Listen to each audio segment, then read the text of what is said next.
Mga pagbasa ng mga salita ng makapangyarihang Diyos. Ukol sa paghahangad sa katotohanan. Paano sikaping matamo ang katotohanan? 15.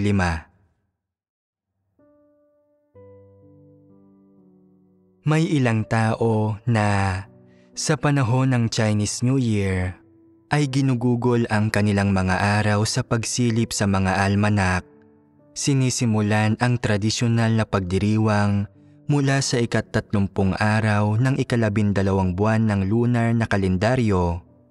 Mahigpit na sinusunod ang pamumuhay at mga ipinagbabawal na ipinamana sa pamamagitan ng mga tradisyonal na kaugaliang ito sa kung ano ang kanilang kinakain, ano ang kanilang isinusuot, at ano ang kanilang iniiwasang gawin sa bawat araw. Ano man ang itinuturing na ipinagbabawal sabihin o gawin, tinitiyak nilang iwasang sabihin o gawin ang bagay na iyon. At anuman ang swerteng kainin o sabihin, kakainin at sasabihin din nila ang bagay na iyon. Halimbawa, naniniwala ang ilan na sa bagong taon, kinakailangan nilang kumain ng rice cake para siguraduhing magkakaroon sila ng promosyon sa darating na taon. Alang-alang sa promosyon sa darating na taon, sisiguraduhin nilang makakakain ng rice cake kahit na may mahahalagang bagay silang kailangang asikasuhin. Gaano man sila kaabala o kapagod, o kahit na mayroon silang anumang espesyal na sitwasyon ukol sa kanilang pagganap sa tungkulin, o kung magkakaroon man sila ng sapat na oras para asikasuhin ito. Kung wala silang oras para gumawa ng rice cake sa bahay, lalabas sila at bibili para lang matiyak ang swerte. At may ilang tao na kinakailangang kumain ng isda sa bagong taon dahil sumisimbolo ito ng kasaganahan taon-taon. Kung hindi sila kakain ng isda sa isang taon, naniniwala silang mahaharap sila sa kahirapan sa susunod na 12 buwan. Kung hindi sila makakabili ng isda, maaaring maglagay pa nga sila ng isang kahoy na isda sa hapagkainan bilang isang simbolo. Kumakain sila ng rice cake at isda para masiguro kapwa ang promosyon at kasaganahan sa darating na taon. Sa isang aspekto, ginagawa nila ito para gawing mas maayos ang takbo ng taong ito, para maging mas maganda at maunlad ang buhay nila. At sa isa pang aspekto, umaasa silang magtagumpay sa kanilang propesyon o kumita ng maraming pera mula sa kanilang negosyo. Dagdag pa rito, sa bagong taon, tinitiyak din nilang gumamit ng mga swerteng salita. Halimbawa, iniiwasan nilang banggitin ang mga numerong 4 at 5 dahil ang 4 ay katunog ng kamatayan at ang 5 naman ay katunog ng wala kung pakikinggan sa Chinese. Sa halip, mas gusto nilang gamitin ang mga numero tulad ng 6 at 8, kung saan ang salitang 6 ay kumakatawan sa maayos na takbo at ang 8 ay kumakatawan sa pagyaman. Hindi lamang mga swerteng salita ang kanilang ginagamit, kundi nagbibigay rin sila ng mga pulang sobre sa kanilang mga empleyado, kapamilya, kamag-anak at kaibigan. Ang pagbibigay ng mga pulang sobre ay sumisimbolo ng pagyaman, at kung mas maraming pulang sobre ang ibinibigay nila, mas nangangahulugan din ito na magiging maunlad sila. Hindi lamang sila nagbibigay ng mga pulang sobre sa mga tao, kundi pati na rin sa kanilang mga alagang hayop na sumisimbolo na maaari silang magkamit ng yaman mula sa kahit sino, at ang susunod na taon ay mapupuno ng maunlad na negosyo at malaking kayamanan. Ang lahat ng bagay, mula sa kanilang kinakain hanggang sa kanilang ginagawa, mula sa kanilang sinasabi hanggang sa kung paano sila kumikilos, ay pawang tungkol sa pagpapatuloy ng mga kinagawian at kasabihan na ipinamamana sa pamamagitan ng tradisyon, at isinasagawa nila ang mga ito ng may lubusang katumpakan. Kahit na magbago pa ang kanilang kapaligiran na pinamumuhayan o ang komunidad kung saan sila nakatira, hindi mababago ang mga tradisyonal na kaugalian at pamumuhay na ito. Dahil mayroong partikular na kabuluhan sa loob nila, ang mga tradisyong ito na sumasaklaw sa parehong mga positibong kasabihan at mga ipinagbabawal na ipinamana ng mga ninuno ng mga tao, kinakailangan nilang ipagpatuloy ang mga ito. Kung ang mga tradisyong ito ay nilabag at ang mga ipinagbabawal ay sinira, kung gayon, maaaring hindi magiging maganda ang darating na taon, nahahantong sa mga balakid kahit saan, sa pagbagsak ng negosyo o pagkalugi. Kaya napakahalaga na itaguyod ang mga tradisyong ito. Mayroong mga tradisyong dapat sundin sa mga masasayang okasyon at mayroong mga tradisyong dapat ding sundin sa pang-araw-araw na buhay ng isang tao. Halimbawa, ang pagpapagupit. Kung titingnan ng isang tao ang kalendaryo at makikita na malas magpagupit o lumabas ng bahay ngayong araw, hindi sila maglalakas loob na lumabas. Kung hindi nila tiningnan ang kalendaryo at lumabas sila at nagpagupit pa rin, kung gayon, malalabag ang kapwa mga ipinagbabawal na paglabas ng bahay at pagpapagupit, at maaaring maharap sila sa hindi inaasahang kahihinatnan. Kaya't dapat masunod ang mga bagay na ito. Nabibilang ang mga ito sa kapwa tradisyon at pamahiin. Kung kailangan ng isang tao na lumabas, ngunit tiningnan niya ang kalendaryo at nakitang malas ang lahat ng bagay ngayong araw, na ibig sabihin ay araw ngayon ng pahinga, paglibang, pag-relax at pag-iwas sa paggawa ng anumang bagay. Kung gayon, kahit pa sinabihan sila na kailangan nilang lumabas at magpalaganap ng ebanghelyo ngayong araw, baka mag-alala sila kung ano ang maaaring mangyari sa kanila kung lalabag sila sa ipinagbabawal at magkakaroon ng hindi inaasahang pangyayari sa kanila, tulad ng maaksidente sa sasakyan at manakawan. Hindi sila mangangahas na lumabas at sinasabi nila na, "Bukas na lang tayo lumabas." Hindi natin pwedeng baliwalain ang sinasabi sa atin ng ating mga ninuno. Sinasabi nila na dapat nating palaging tingnan ang kalendaryo bago lumabas. Kung sinasabi ng kalendaryo na malas ang lahat ng bagay, hindi tayo dapat lumabas. Kung talagang lalabas ka at may mangyari, dapat mong harapin ng mag-isa ang mga kahihinatnan. Sino ang nagsabi sa iyo na huwag tingnan ang kalendaryo at sundin ang sinasabi nito?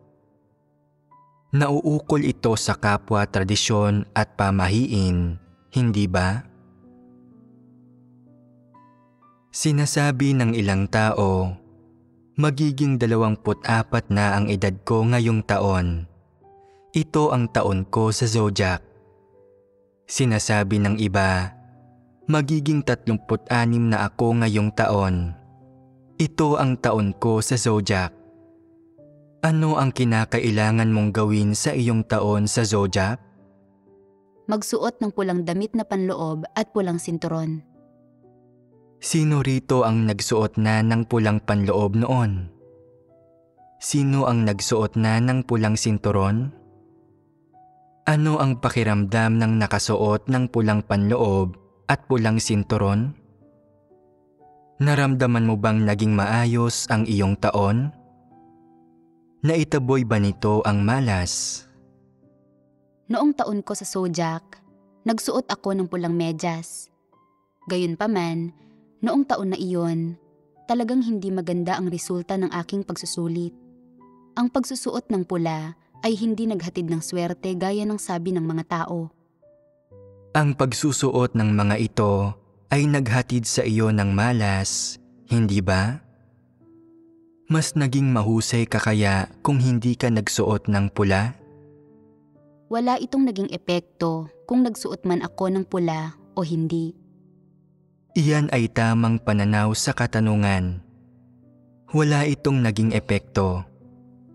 Ito ay kapwa tradisyon at pamahiin. Kasalukuyan mo mang tinatanggap ang ideyang ito ng taon sa zodiac o gusto mo mang ipagpatuloy ang tradisyong ito, ang mga tradisyonal na kaisipan at kasabihang nauugnay rito ay nag-iwan na ng marka sa isipan ng mga tao. Halimbawa, kapag dumating na ang iyong taon sa zodiac, kung makakaranas ka ng mga hindi inaasahang pangyayari o mga espesyal na sitwasyon na nagsasanhing maging mahirap iyong taon at salungat sa iyong mga kagustuhan, hindi mo maiiwasang isipin na talagang naging mahirap ang taon na ito. Kung iisipin mo, ito ang taon ko sa zodiac at sinasabi ng mga tao na sa iyong taon sa zodiac, kailangan mong mag-ingat dahil mas madaling sirain ang mga ipinagbabawal. Ayon sa tradisyon, dapat akong magsuot ng pula, pero dahil nananalig ako sa Diyos, hindi ko ginawa. Hindi ako naniniwala sa mga kasabihang iyon, pero kapag naiisip ko ang mga pagsubok na kinaharap ko sa taong ito, hindi naging maayos ang takbo ng mga bagay-bagay. Paano ko maiiwasan ang mga isyong ito? Baka mas magiging maganda ang susunod na taon. Hindi mo mamamalayang maiuugnay mo ang mga pambihira at hindi magagandang pangyayaring naranasan mo sa taong ito sa mga tradisyonal na kasabihan tungkol sa taon ng zodiac na ikinondisyon sa iyo ng iyong mga ninuno at pamilya. Gagamitin mo ang mga kasabihang ito para patunayan ang mga pambihirang pangyayaring naranasan mo sa taong ito. At sa paggawa nito, isinasantabi mo ang mga katunayan at ang diwa sa likod ng mga ito. Isinasantabi mo rin ang saloobing dapat na mayroon ka sa mga sitwasyong ito at ang mga aral na dapat mong matutunan mula sa mga ito. Likas mong iisiping espesyal ang taon na ito. Hindi mo namamalayang iniuugnay mo ang lahat ng pangyayari sa taong ito sa iyong taon sa zodiac. Mararamdaman mo na ang taong ito ay naghatid sa akin ng ilang kamalasan o ang taon na ito ay naghatid sa akin ng ilang pagpapala.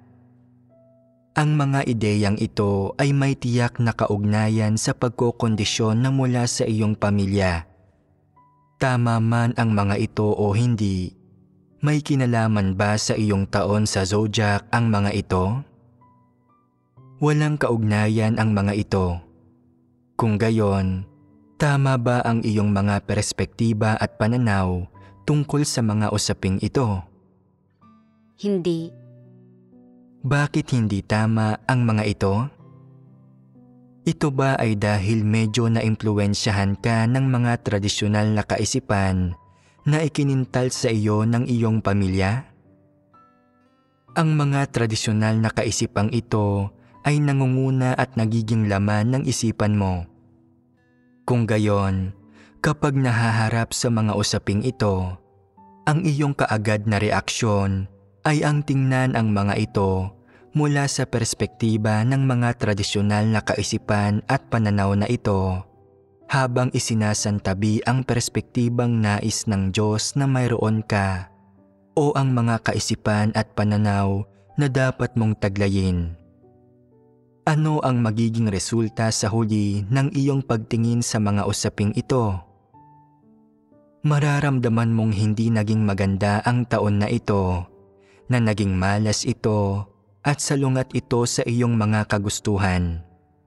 At pagkatapos ay gagamitin mo ang pagkakaroon ng depresyon at pagiging negatibo bilang paraan para iwasan, tutulan, labanan at tanggihan ang mga bagay na ito.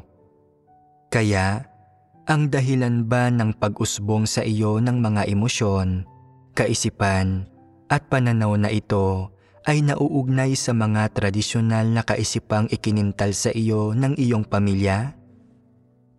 Sa mga ganitong usapin, ano ang dapat bitiwan ng mga tao? Dapat nilang bitiwan ang perspektiba at paninindigan mula sa kung saan nila sinusukat ang mga ito. Hindi nila dapat tingnan ang mga usaping ito mula sa perspektiba na napagdaanan nila ang mga sitwasyong ito dahil sa ang taon na ito ay malas, hindi maganda, salungat sa kanilang mga kagustuhan, o dahil may nilabag silang ipinagbabawal o hindi sila sumunod sa mga tradisyonal na kaugalian. Sa halip, dapat mong isa-isahin ang mga usaping ito at unang-una sa lahat, kahit papaano ay dapat mong tingnan ang mga ito mula sa perspektiba ng isang nilikha. Sabihin na ang mga bagay na ito, mabuti man o masama, naaayon man o hindi sa iyong mga kagustuhan, kanais-nais man o malas sa mga mata ng tao, ay isinaayos ng Diyos sa ilalim ng kataas-taasang kapangyarihan ng Diyos at nagmumula sa Diyos. Mayroon bang pakinabang sa paggamit ng ganitong uri ng perspektiba at paninindigan sa mga usaping ito? Ano ang unang pakinabang? Kaya mong tanggapin ang mga usaping ito mula sa Diyos na nangangahulugang sa ilang antas, magagawa mong tanggapin ang mentalidad ng pagpapasakop. Ang pangalawang pakinabang ay na maaari kang matuto ng leksyon at magkamit ng isang bagay mula sa mga nakakadismayang bagay na ito. Ang pangatlong pakinabang ay na mula sa mga nakakadismayang bagay na ito, maaari mong makilala ang iyong sariling mga kakulangan at kahinaan, pati na rin ang iyong sariling tiwaling disposisyon. Ang pang-apat na pakinabang ay nasa mga nakakadismayang bagay na ito, maaari kang magsisi at magbago, bitiwan ang mga dati mong kaisipan at pananaw, ang dati mong paraan ng pamumuhay, ang iyong iba't ibang maling pagkaunawa tungkol sa Diyos, at bumalik sa harap ng Diyos, tanggapin ang kanyang mga pamamatnugot ng may saloobin ng pagpapasakop, kahit na ito ay tumutukoy sa pagkastigo at paghatol ng Diyos, sa kanyang pagtutuwid at pagdidisiplina sa iyo, o sa kanyang kaparusahan. Pumapayag kang magpasakop sa lahat ng ito at hindi mo sisisihin ang langit at ang ibang tao, o muling iuugnay ang lahat sa pananaw at paninindigan na ikinintal sa iyo ng mga tradisyonal na kaisipan. Bagkus ay titingnan mo ang bawat usapin mula sa perspektiba ng isang nilikha. Kapaki-pakinabang ito para sa iyo sa maraming paraan. Hindi ba't kapaki-pakinabang ang lahat ng ito? Sa kabilang banda, kung titingnan mo ang mga bagay na ito base sa mga tradisyonal na kaisipang ikinintal sa iyo ng iyong pamilya, susubukan mo ang lahat ng posibleng paraan para maiwasan ang mga ito. Ano ang ibig sabihin ng pag-iwas sa mga ito? Nangangahulugan ito ng paghahanap ng iba't ibang paraan para maiwasan ang mga kasawiang ito, para maiwasan ang mga nakakadismaya, hindi kanais-nais at malas na mga bagay. Sinasabi ng isang tao na ito ang mga munting demonyong gumugulo sa iyo. Kung magsusuot ka ng pulang damit, maiiwasan mo sila. Ang pagsusuot ng pulang damit ay katulad ng pagbibigay sa iyo ng anting-anting sa Budismo. Ang anting-anting ay isang pirasong dilaw na papel na may ilang pulang letrang nakasulat dito. Pwede mo itong idikit sa iyong noo, itahi sa iyong mga damit, o ilagay sa ilalim ng iyong unan, at makakatulong ito sa iyo na makaiwas sa mga bagay na ito. Kapag walang positibong landas ng pagsasagawa ang mga tao, ang tangi nilang takbuhan ay ang humingi ng tulong mula sa mga baluktot at masasamang landas na ito dahil walang gustong maging malas o maharap sa anumang kasawian. Lahat ng tao ay gustong maging maayos ang takbo ng mga bagay-bagay. Ito ay isang likas na reaksyon sa parte ng tiwaling sangkatauhan kapag nahaharap sa mga makamundong bagay.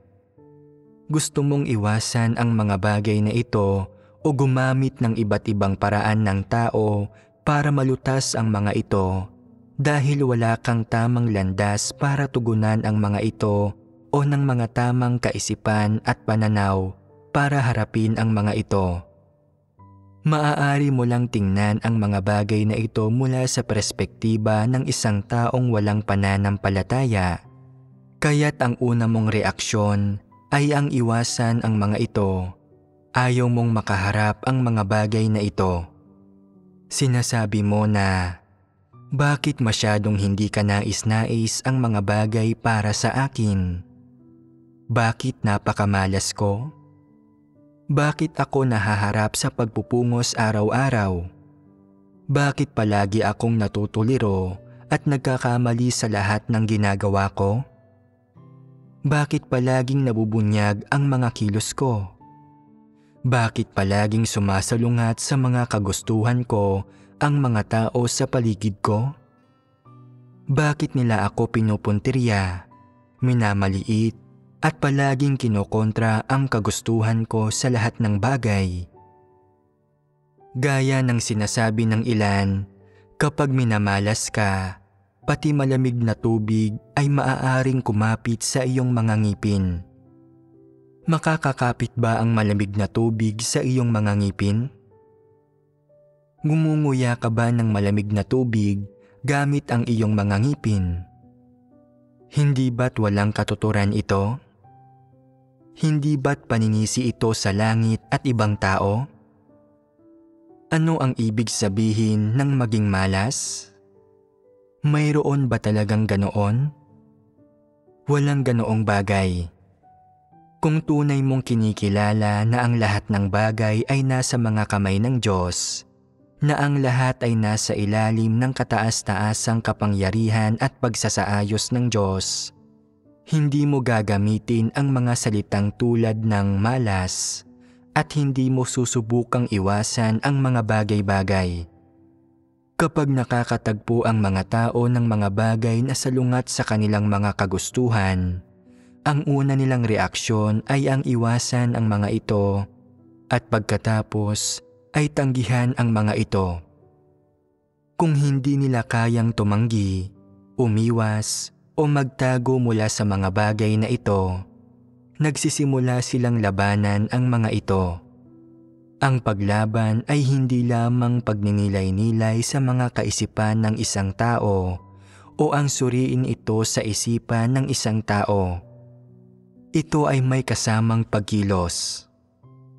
Sa pribado, ang mga tao ay gumagawa ng maliliit na pagmamaniobra, bumibigkas ng mga pahayag na mapanukso, binibigyang katwiran ang sarili, pinangangalagaan ang sarili, nagpapahayag ng mga salitang nagluluwalhati sa sarili o nagpapaganda sa kanilang sarili para magmukha silang mabuti, para maiwasang maapektuhan o makaladkad sa isang malas na pangyayari. Sa sandaling magsimulang lumaban ang isang tao, maaari itong maging mapanganib para sa kanila, hindi ba? Sabihin mo sa akin, kapag ang isang tao ay umabot sa puntong nagsisimula na siyang lumaban, mayroon pa ba siyang natitirang silbi ng konsensya at katwiran ng normal na pagkatao? Nagawa na nilang kumilos mula sa mga kaisipan at pananaw tungo sa tunay na pagkilos at hindi na sila mapipigilan pa ng katwiran at konsensya. Ano ang ibig sabihin nito? Ibig sabihin, ang mga kilos at kaisipan ng isang tao ay nagiging totoong paglaban sa Diyos. Ang mga ito ay hindi na lamang simpleng pagtanggi, pag-ayaw, o pagiging malungkot sa kanyang puso. Ginagamit na niya ang kanyang mga kilos at aktwal na gawa para lumaban. Pagdating sa paglaban sa pamamagitan ng tunay na pagkilos, hindi ba't katapusan na para sa taong ito? Kapag nabuo na ang mga realidad ng pagrerebelde sa Diyos, paglaban sa Diyos, at pagsalungat sa Kanya, hindi na ito isang problema ng landas na tinatahak ng mga tao. Nagkaroon na ito ng resulta. Hindi ba't masyadong mapanganib ito? Kaya, maging ang isang maliit at hindi gaanong makabuluhang tradisyonal na ideya sa kultura, tradisyonal na kaisipan, o mapamahiing kasabihan ay maaaring humantong sa mga napakalubhang kahihinatnan. Hindi lang ito isang simpleng kagawian sa pamumuhay, isang usapin ng kung ano ang kakainin, kung ano ang isusuot, o kung ano ang sasabihin o hindi sasabihin. Maaari pa itong umabot sa kung anong uri ng saloobin ang ipapakita ng isang tao kapag nahaharap sa mga kapaligirang pinapatnugutan ng Diyos. Sa makatuwid, ito rin ay mga isyong dapat bitiwan ng mga tao. Bukod sa pagtataguyod ng ilang tradisyonal na pamumuhay at mga kaisipan at pananaw sa panahon ng malalaking pagdiriwang, itinataguyod din ng mga tao ang mga ito sa panahon ng ilang maliliit na pagdiriwang. Halimbawa, kumakain sila ng matatamis na dumplings sa 15 araw ng Lunar New Year. Bakit kumakain ang mga tao ng matatamis na dumplings? Simbolo ang mga ito na ang isang pamilya ay muling nagkakasama-sama. Ang isang pamilya ay muling nagkakasama-sama. Nakakain na ba kayo ng matatamis na kakanin sa mga nakalipas na taon? Nakakain ako ng mga ito sa bahay, hindi sa iglesia. Mabuting bagay ba na muling magkakasama-sama ang pamilya? May mabubuting tao ba sa inyong pamilya? Kung hindi ka nila hihingan ng pera, hihingan ka naman nila ng kabayaran sa utang. Kung nagtataglay ka ng kasikatan at pakinabang, binubola ka nila at humihingi sila ng parte, at kung hindi mo sila pagbibigyan, lalaitin ka nila. Mayroong tradisyon ng pagkain ng matatamis na dumpling sa 15 araw ng Lunar New Year. Mayroon ding ibang kaugalian sa iba't ibang petsa tulad ng 2 araw ng 2 buwan sa lunar calendar, 3 araw ng 3 buwan, 4 ng 4 na buwan, 5 ng 5 buwan. Komplikado ang iba't ibang bagay at ang lahat ng uri ng pagkain kaugnay ng mga ito.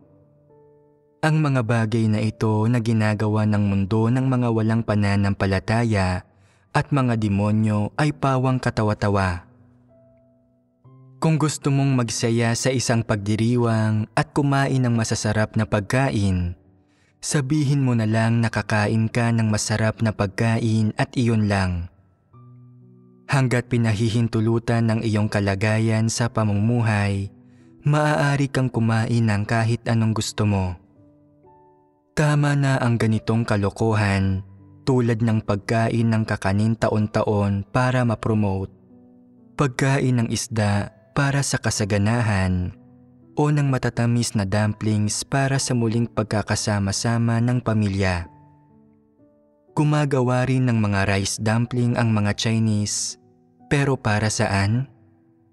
Kada taon, sa iba't ibang pagdiriwang, may ilang taong dedikado sa iglesia ang bumibili ng iba't ibang bagay na nauukol sa bawat isa sa mga pagdiriwang tulad ng mga rice dumpling.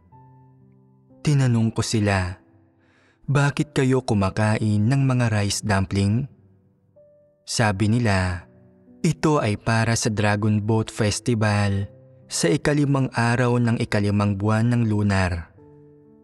Ang mga rice dumpling ay talagang masarap, pero hindi ko alam kung bakit may isang pagdiriwang na kaugnay ng mga ito o kung paano ito nauugnay sa buhay at kapalaran ng mga tao.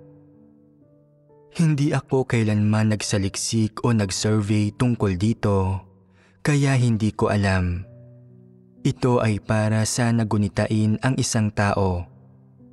Ngunit bakit natin kailangang kainin ang mga bagay na ito sa kanyang alaala?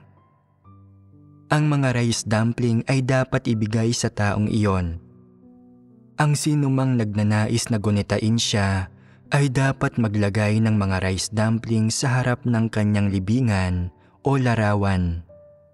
Hindi dapat ibigay ang mga ito sa mga nabubuhay. Hindi ito para sa mga nabubuhay.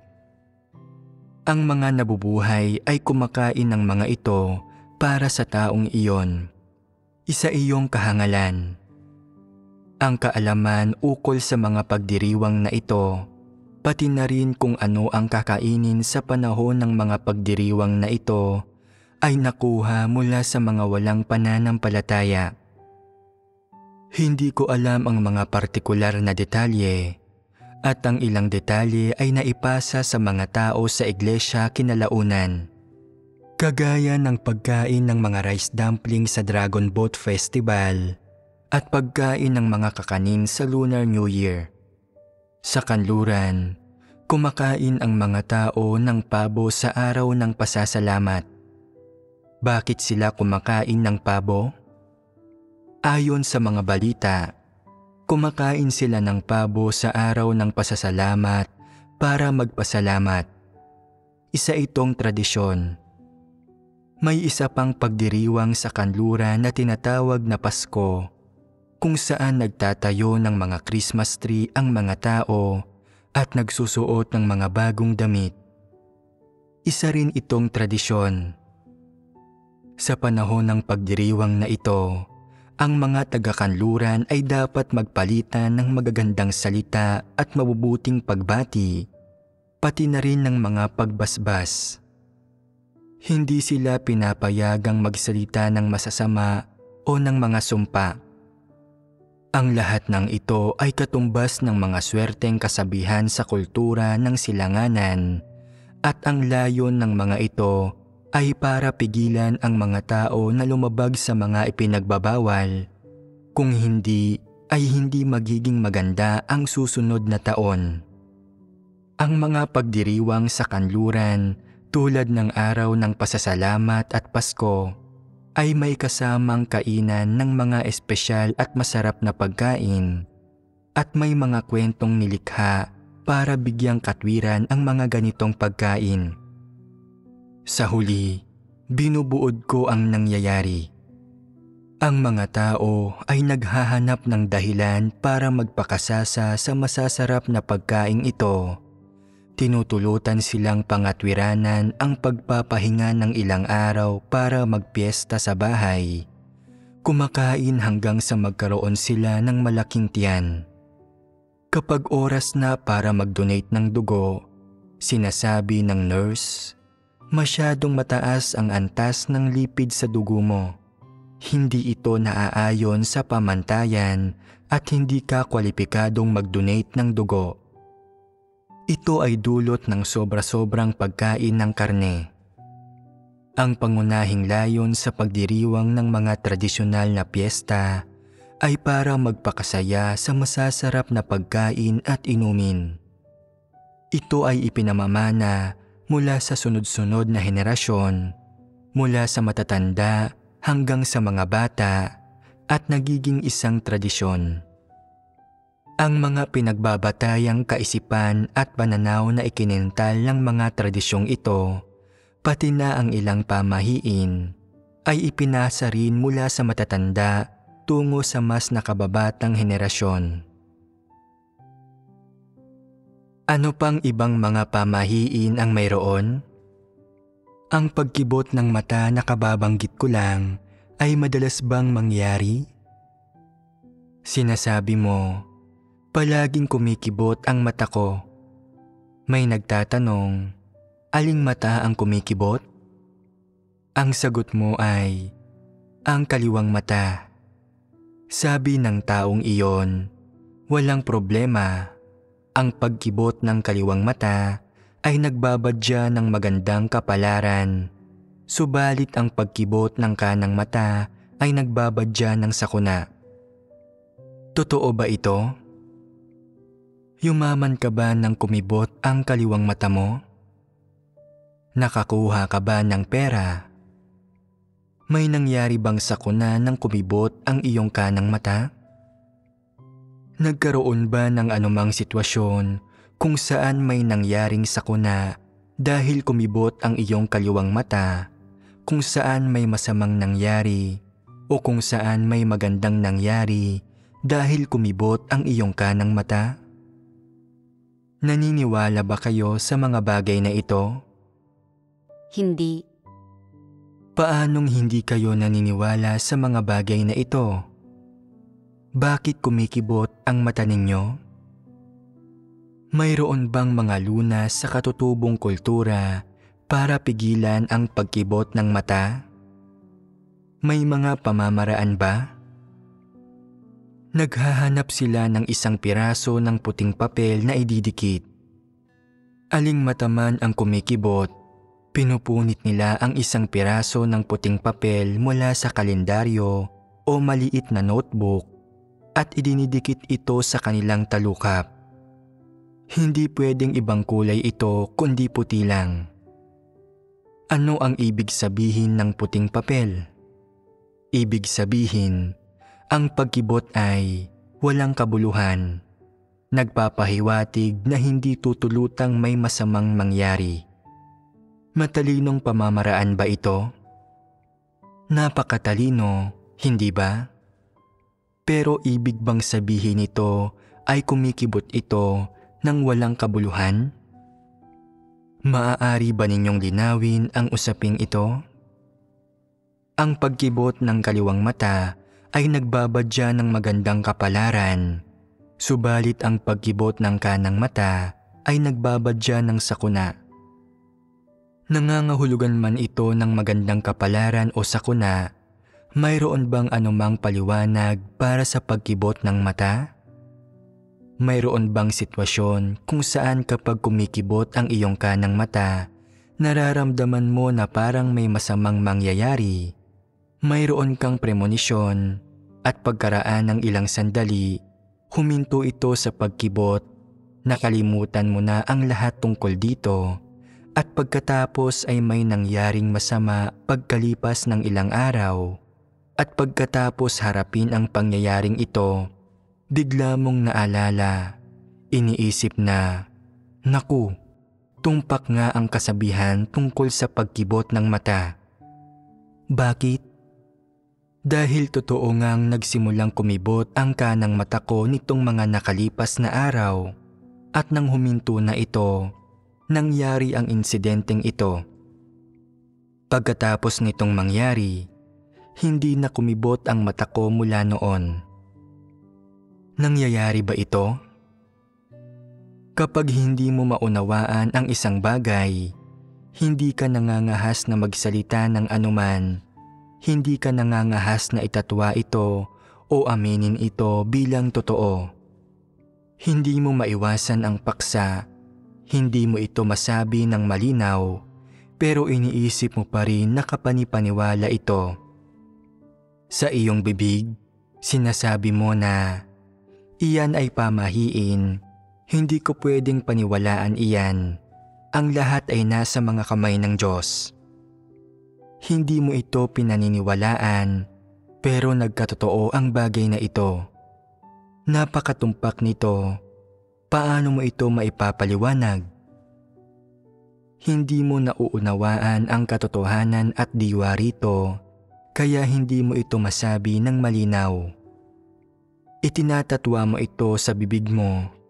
Tinatawag itong pamahiin, ngunit sa kaloob-looban, Natatakot ka pa rin dito dahil may mga pagkakataon na talagang nangyayari ito.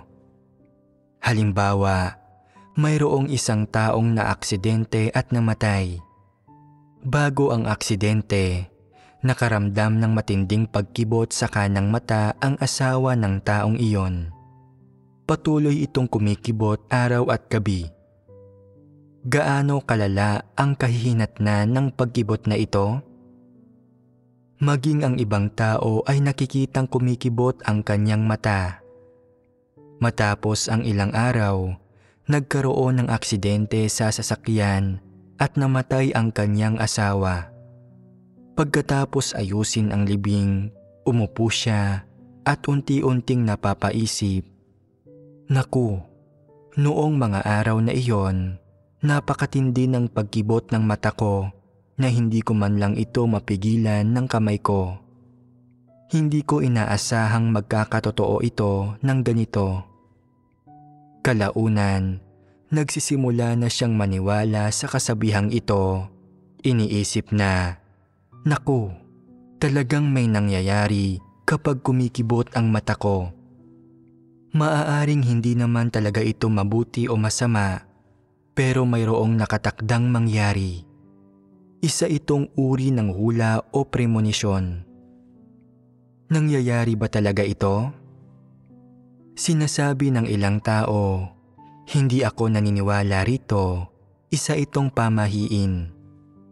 Pero dumarating ito sa tamang oras at talagang tumpak ito. Ang mga bagay na nabanggit sa katutubong kultura ay hindi mga tsismis na walang basihan. Ang pamahiin ay iba sa tradisyon. Sa partikular na antas, umiiral ito sa buhay ng mga tao at iniimpluwensyahan at kinokontrol din ito ang kapaligiran ng pamumuhay ng mga tao at ang mga pangyayari na nagaganap sa kanilang buhay.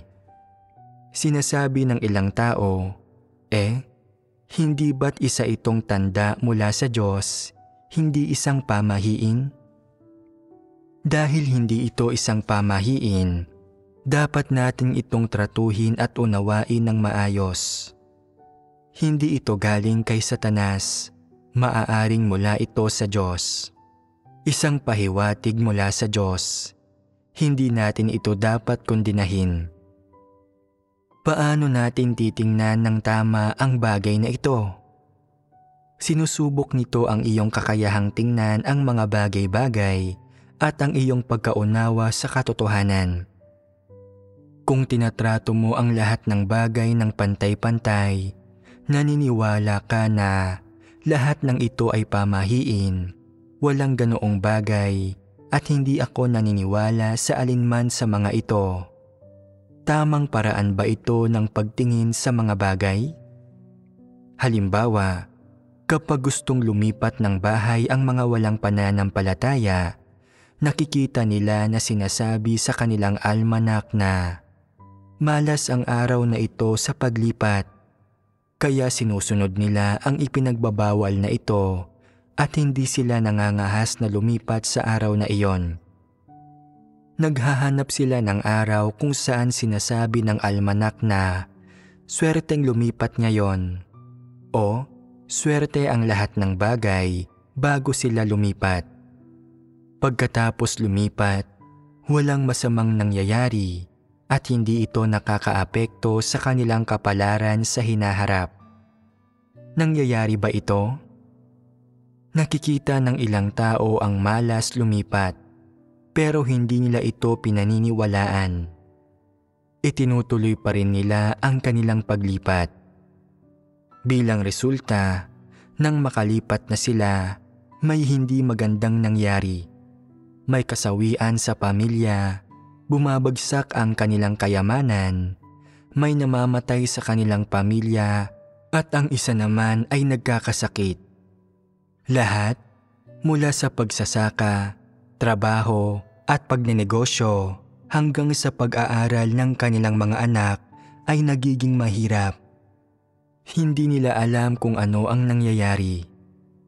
Kinokonsulta nila ang isang manghuhula na nagsasabing, nilabag mo ang isang pinakapangunahing ipinagbabawal noong panahong iyon. Malas ang araw na iyon nang lumipat ka at sa paggawa mo nito, kinontra mo si Taisui.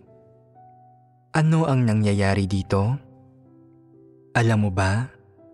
Kung hindi ninyo maunawaan ito, hindi ninyo malalaman kung paano haharapin ang gayong mga sitwasyon kapag lumilitaw ang mga ito.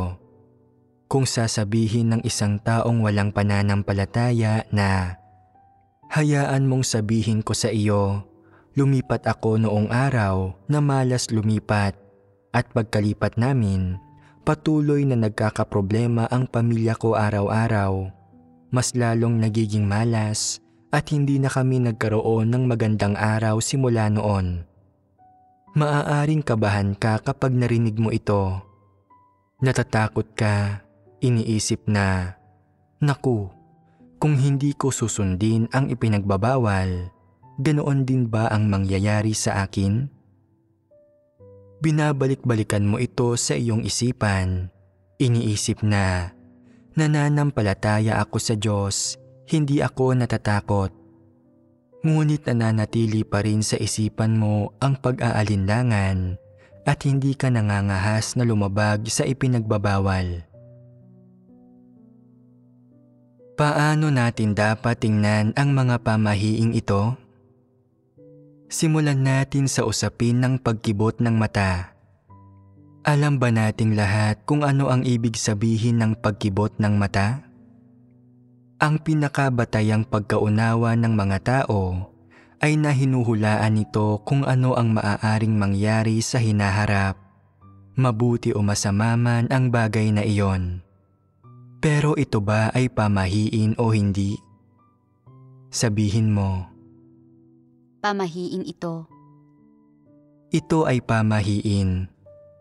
Susunod na tanong, dapat bang maniwala ang mga taong may pananalig sa Diyos sa kasabihang ito?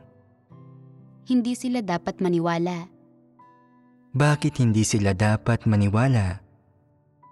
Dahil ang ating kapalaran at kasawian ay pinamamahalaan at pinamamatnugutan ng mga kamay ng Diyos at walang kinalaman sa kung kumikibot ang iyong mata o hindi.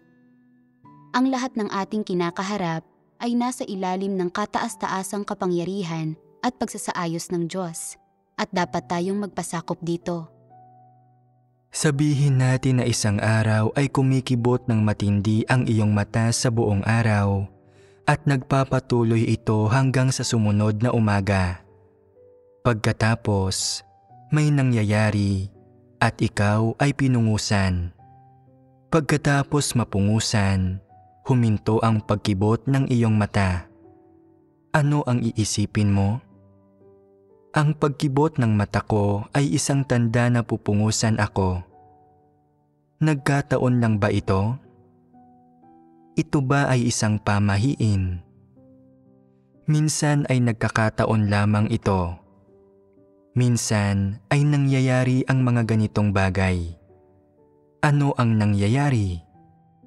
Parang normal lang na parte ng ritmo ng katawan ang pagkibot ng mata at hindi ito dapat iugnay sa pagpupungos. Ganito dapat unawain ang pagkibot ng mata. Naniniwala man ang mga tao na ang pagkibot ng isang mata ay nagpapahiwatig ng magandang kapalaran at ang pagkibot ng isa pa ay nagpapahiwatig ng sakuna. Nilikha ng Diyos ang katawan ng tao ng may maraming misteryo.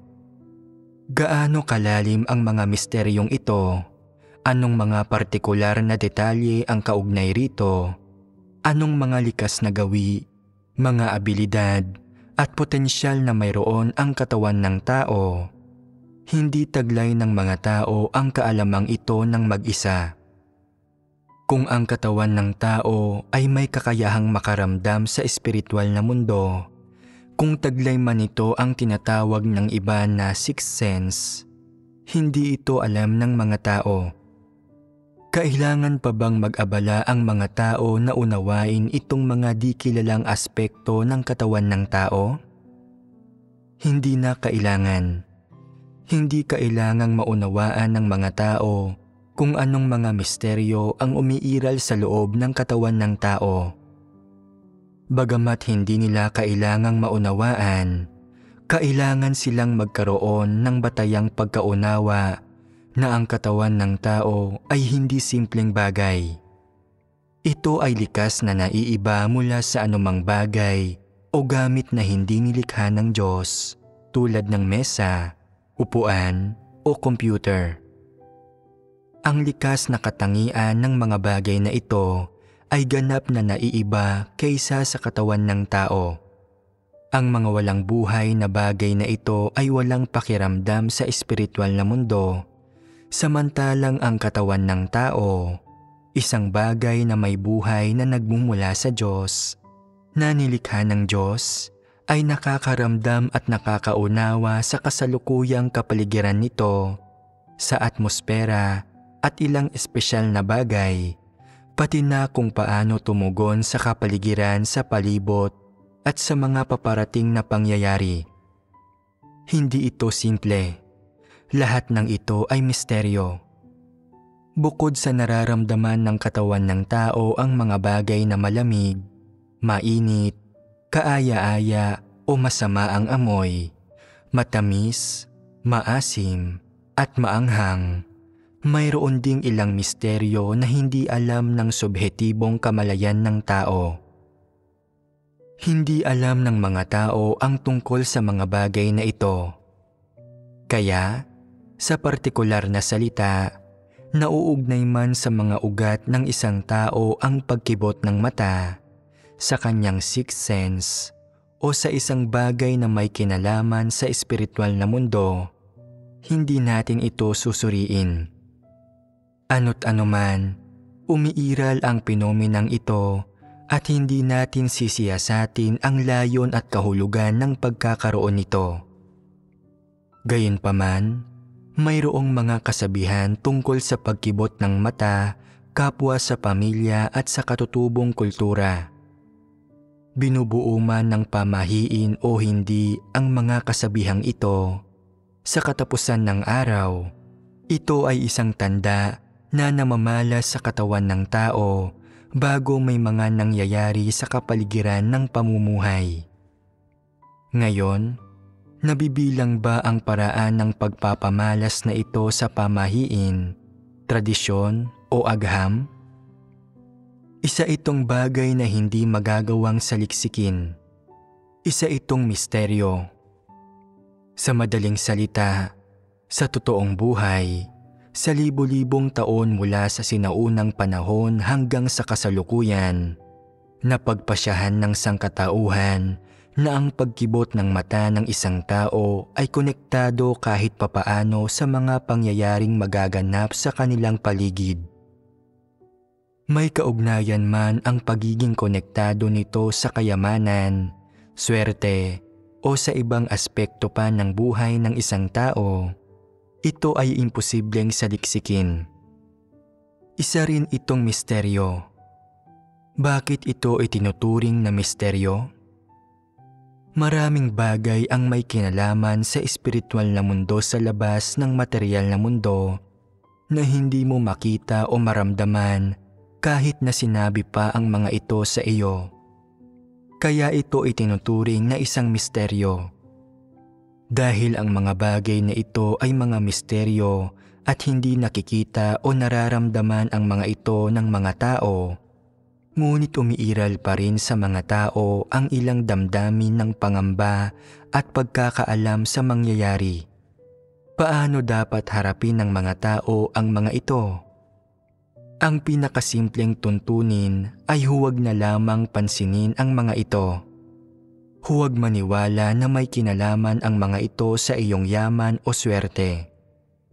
Huwag mag-alala na baka may mangyaring masama kapag kumikibot ang iyong kanang mata, at lalong huwag magsaya kapag kumikibot ang iyong kaliwang mata. Iniisip na magiging mayaman ka. Huwag hayaang maapektuhan ka ng mga bagay na ito. Ang pangunahing dahilan ay sapagkat wala kang kakayahang hulaan ang hinaharap. Ang lahat ay pinamamatnugutan at pinamumunuan ng Diyos. Magiging mabuti man o masama ang mangyayari, lahat ng ito ay nasa mga kamay ng Diyos. Ang tanging saloobing dapat mong panghawakan ay ang pagpapasakop sa pangangasiwa at pagsasaayos ng Diyos. Huwag gumawa ng mga panghuhula o anumang di kinakailangang sakripisyo, paghahanda o pakikibaka. Anuman ang mangyayari ay mangyayari dahil lahat ng ito ay nasa mga kamay ng Diyos. Walang makakapagpabago sa mga kaisipan ng Diyos, sa kanyang mga plano o sa kung ano ang determinado siyang mangyari. Magdikit ka man ng puting papel sa iyong talukap, dinidiinan mo man ang iyong mata ng kamay mo, o umaasa ka man sa agham o pamahiin, wala sa mga ito ang makakagawa ng pagbabago. Ang mangyayari ay mangyayari, magkakatotoo, at hindi mo ito mababago dahil ang lahat ng ito ay nasa mga kamay ng Diyos. Ang anumang pagtatangkang iwasan ito ay isang kahangalan, isang walang saysay na sakripisyo at hindi kinakailangan. Ang paggawa nito ay magpapakita lamang na ikaw ay mapanghimagsik at matigas ang ulo, walang saloobing nagpapasakop sa Diyos. Nauunawaan mo ba? Kaya, kung ang pagkibot ng mata ay itinuturing man na pamahiin o agham, dapat ganito ang saloobin ninyo. Huwag maging masaya kapag kumikibot ang iyong kaliwang mata, at huwag maging matakutin, nasisindak, nag-aalala, tumatanggi, o lumalaban kapag kumikibot ang iyong kanang mata. Kahit talagang may mangyayari pagkatapos kumibot ang iyong mata, dapat mo itong harapin ng mahinahon dahil ang lahat ng bagay ay nasa mga kamay ng Diyos. Hindi mo kailangang matakot o mag-alala. Kung may magandang mangyari, pasalamatan mo ang Diyos sa kanyang pagpapala. Ito ang biyaya ng Diyos. Kung may masamang mangyari, magdasal ka sa Diyos na gabayan ka, protektahan ka, at na huwag kang hayaang mahulog sa tukso. Sa anumang kapaligiran na maaaring sumunod, magkaroon ng kakayahang magpasakop sa pangangasiwa at pagsasaayos ng Diyos. Huwag talikuran ang Diyos, huwag magreklamo sa Kanya, kahit gaano pa kalaki ang sakunang sumasapit sa iyo, o gaano man katindi ang kasawiang nararanasan mo, huwag mong sisihin ang Diyos. Maging maluwag sa loob na magpasakop sa pangangasiwa ng Diyos. Hindi ba't malulutas ang isyong ito pagkatapos? Tungkol sa mga ganitong usapin, dapat magkaroon ang mga tao ng ganitong kaisipan at pananaw. Anuman ang mangyari sa hinaharap, handa ako at mayroon akong saloobing nagpapasakop sa Diyos. Kumikibot man ang aking kaliwang mata, kumikibot ang aking kanang mata, o sabay na kumikibot ang parehong mata, hindi ako natatakot. Alam kong maaaring may mangyari sa hinaharap, pero naniniwala ako na ang lahat ng bagay ay nasa mga kamay ng Diyos. Maaaring isa itong paraan na ipinapaalam sa akin ng Diyos ang tungkol sa isang bagay na mangyayari, o maaaring isa itong likas na reaksyon ng aking pisikal na katawan. Anuman ang mangyari, handa ako at mayroon akong saloobing nagpapasakop sa Diyos. Gaano man kalaki ang pinsala o kawalan na dadanasin ko pagkatapos mangyari ang bagay na ito, hindi ko sisisihin ang Diyos. Handa akong magpasakop. Ito ang saloobing dapat taglayin ng mga tao. Sa sandaling panghawakan nila ang ganitong saloobin, wala na silang pakialam kung ang mga kasabihan tungkol sa pagkibot ng mata na ikinondisyon sa kanila ng kanilang pamilya ay naglalaman ba ng pamahiin o agham. Sinasabi nila, hindi na mahalaga kung ito ay pamahiin o agham. Nasa sa inyo na iyan kung ano ang pinaniniwalaan ninyo. Kung sasabihin ninyo sa akin na magdikit ng isang piraso ng papel sa aking talukap, hindi ko iyon gagawin. Kung hindi na talaga komportable ang pagkibot, gagawin ko lang ito sandali. Kung may magsasabi sa iyo na masyado nang kumikibot ang mga mata mo, mag-ingat ka sa mga susunod na araw. Makakatulong ba sa iyo na maiwasan ang anumang bagay sa pamamagitan ng pagiging maingat? Kung isa itong pagpapala, hindi ito maaaring maging isang sakuna. Kung isa itong sakuna, hindi mo ito maiiwasan. Isa man itong pagpapala o sakuna, tinatanggap mo ang alinman sa mga ito. Ito ay pagkakaroon ng parehong saloobing katulad ng kay Job. Kung tinatanggap mo ito dahil lang sa ito ay isang pagpapala at masaya ka kapag kumikibot ang iyong kaliwang mata, pero nagagalit ka kapag kumikibot ang iyong kanang mata, sinasabi na, bakit ito kumikibot? Palagi na lang itong kumikibot, hindi na ito humihinto. Magdarasal ako at isusumpa ko na tumigil na ang pagkibot ng aking kanang mata at na malayo ako sa kasawian. Hindi ito ang saloobing dapat taglayin ng isang taong nananampalataya sa Diyos at sumusunod sa Kanya. Kung walang pahintulot ng Diyos, kung walang Diyos na nagtatakdang mangyari ito, mangangahas bang lumapit sa iyo ang kasawian o ang mga demonyo? Ang material na mundo at espiritual na mundo ay parehong nasa ilalim ng kontrol, kataas-taasang kapangyarihan at pagsasaayos ng Diyos. Ano man ang gustong gawin ng isang munting demonyo, kung walang pahintulot ng Diyos, mangangahas ba itong pakialaman ang kahit isang hibla ng buhok mo? Hindi ito mangangahas na gawin iyon, hindi ba? Gusto nitong hawakan at saktan ka, pero kung hindi ito pinahihintulutan ng Diyos, hindi ito mangangahas na gawin iyon. Kung pahihintulutan ito ng Diyos, sinasabi na, gumawa ka ng ilang sitwasyon sa paligid nila at bigyan sila ng masamang kapalaran at mga problema.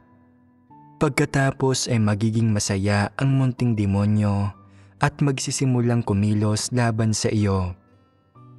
Kung may pananalig ka sa Diyos at malampasan mo ito, naninindigan sa iyong patotoo, hindi itinatatwa o ipinagkakanulo ang Diyos, hindi hinahayaang magtagumpay ang munting demonyong ito. Kung gayon, kapag humarap na ang munting demonyo sa Diyos, hindi ka na nito magagawang akusahan. Magkakamit ng kaluwalhatian ang Diyos mula sa iyo at ikukulong niya ang munting demonyo. Hindi na ito mangangahas na muli kang saktan at ikaw ay magiging ligtas. Ito ang tunay na pananalig na dapat mong taglayin. Naniniwala na ang lahat ng bagay ay nasa mga kamay ng Diyos. Kung wala ang pahintulot ng Diyos, walang darating na malas o masamang bagay sa iyo. Higit pa kaysa sa pagpapala lang sa mga tao ang kayang gawin ng Diyos. Kaya niyang isaayos ang iba't ibang sitwasyon para subukin ka at hubugin ka. Turuan ka ng mga aral mula sa mga sitwasyong ito at kaya niyang magtakda ng iba't ibang sitwasyon para kastiguhin at hatulan ka. Minsan, maaaring hindi tumutugma sa iyong mga kuro-kuro at lalo na sa iyong mga imahinasyon ang mga sitwasyong isinasaayos ng Diyos. Pero huwag kalimutan ang sinabi ni Job, tatanggap ba tayo ng mabuti sa kamay ng Diyos at hindi tayo tatanggap ng masama? Ito dapat ang pagmumulan ng iyong tunay na pananalig sa Diyos. Manalig ka na ang Diyos ang may kontrol sa lahat ng bagay at hindi ka matatakot sa simpleng pagkibot ng mata. Hindi ba tama iyon? Ngayon lang, nagbahaginan tayo tungkol sa kung paano harapin ang pagkibot ng mata. Ang pagkibot ng mata, isang karaniwang pangyayari sa pang-araw-araw na buhay, ay isang bagay na kadalasang sinusubukang lutasin ng mga tao gamit ang mga pamamaraang pantao. Gayunpaman, karaniwang hindi nakakamit ng mga pamamaraang ito ang mga inaasam na resulta, at sa huli, ang nakatakdang mangyari ay mangyayari at walang makakatakas dito. Mabuti man ito o masama, gusto man itong makita ng mga tao o hindi, ang nakatakdang mangyari ay tiyak na mangyayari. Lalo pa nitong pinatutunayan na ang tadhana ng isang tao o ang maliliit na bagay sa pang-araw-araw ay lahat pinamamatnugutan at pinamamahalaan ng Diyos at walang makakatakas sa mga ito. Kaya, dapat harapin ng matatalinong tao ang mga bagay na ito ng may tama at positibong saloobin. Tinitingnan ang mga ito at nilulutas ang mga bagay-bagay na tulad nito batay sa mga katotohanang prinsipyo at salita ng Diyos, sa halip na gumamit ng mga pamamaraang pantao na magdudulot lamang ng mga walang kabuluhang sakripisyo o paghihirap, o sa huli, sila ang magdurusa ng kawalan. Ito ay dahil pagdating sa kataas-taasang kapangyarihan ng lumikha, walang pangalawang landas na mapagpipilian ang tao. Ito ang tanging landas na dapat piliin at sundin. Magpasakop sa mga pamamatnugot at pagsasaayos ng Diyos. Matuto ng mga aral sa mga kapaligirang pinamamatnugutan ng Diyos. Matutong magpasakop sa Diyos. Unawain ang mga gawa ng Diyos. Unawain ang sarili at kung ano ang landas na dapat piliin at tahakin ng isang nilikha. At matuto kung paano tahakin ng maayos ang landas ng buhay na dapat tahakin ng mga tao, sa halip na labanan ang mga pamamatnugot at pagsasaayos ng Diyos gamit ang mga pamahiin o pamamaraang pantao.